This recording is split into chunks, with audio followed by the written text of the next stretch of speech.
Le rêve du pharaon.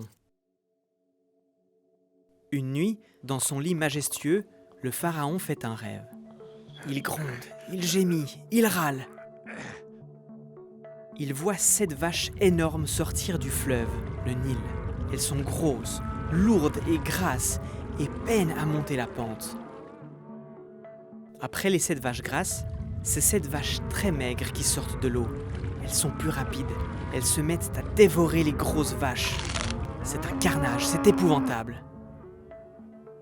Le pharaon se réveille, il est trempé de sueur, son cœur bat à tout rompre, puis il finit par se rendormir. Il rêve à nouveau et voit 7 gros épis de blé bouger dans le vent. Ils brillent et sont bien mûrs. Soudainement, 7 épis maigres surgissent. Ils dévorent les gros épis à une vitesse stupéfiante. Le lendemain, le pharaon fait venir ses sorciers et ses devins. Profondément convaincus de savoir ce que les rêves signifient, ils ne disent que des bêtises. « Pourquoi devrais-je continuer à vous payer ?» s'écrie le pharaon. À ce moment, le sommelier s'approche. « Je connais quelqu'un qui sait interpréter les rêves. Il est prisonnier chez Potiphar. Il s'appelle Joseph. » Le pharaon ordonne que l'on fasse venir Joseph. Le chef de la prison lui prête des vêtements appropriés. Avant de les enfiler, Joseph arrange correctement ses cheveux. 7 années pleines de soleil et de pluie engendrent des récoltes records. S'ensuivront 7 années de chaleur et de sécheresse. Rien ne poussera. Le pharaon est impressionné. L'interprétation de Joseph est pertinente, claire et évidente.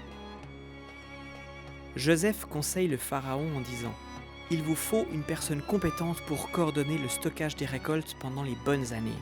Il faut construire des greniers partout dans le pays et former l'armée pour garder les entrepôts. Joseph a des idées plein la tête. » Le pharaon appelle son conseiller personnel et lui dit « C'est lui la bonne personne. Je ferai de lui le chef de l'administration. » Le pharaon donne à Joseph la cape réservée au chef de l'administration. Il le munit du sceau royal. Joseph pourra ainsi signer tous les décrets nécessaires. Joseph reste bouche bée. Il a de la peine à comprendre l'ampleur de la tâche qui reposera désormais sur ses épaules. Joseph ne perd pas de temps. Il fait appel à des architectes pour concevoir les entrepôts. C'est un travail gigantesque qui les attend. Un travail aussi important que la tour du palais royal. Quand la sécheresse s'installe, la famine prend vite de l'ampleur. De longues queues se forment devant les guichets prévus par Joseph. L'Égypte est le seul pays dans la région qui a pris ses précautions. Grâce à l'ingéniosité de Joseph, des milliers de vies sont sauvées.